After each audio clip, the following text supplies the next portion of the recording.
HBAN stock analysis, super interesting. In this 1 minute video, I'm about to show you my exact play and everything. So with Huntington Bank Shares Incorporated, it's a decent kind of flat percentages, right?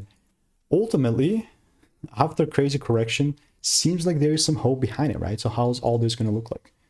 Well, I do want to see my drawings if they're here. Yes, they are. Of course they are. You can see beforehand, I have links on me just calling things up. Demonstration proofs.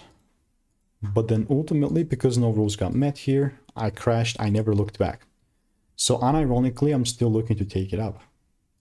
You know, because at the time, no rules got met. So now hopefully I'm just looking for my rules to be met. So this is a cool demand zone. Lower time frame approach though. So if I see a little correction, and the correction is a must, you know, if it doesn't happen, not buying in this particular range.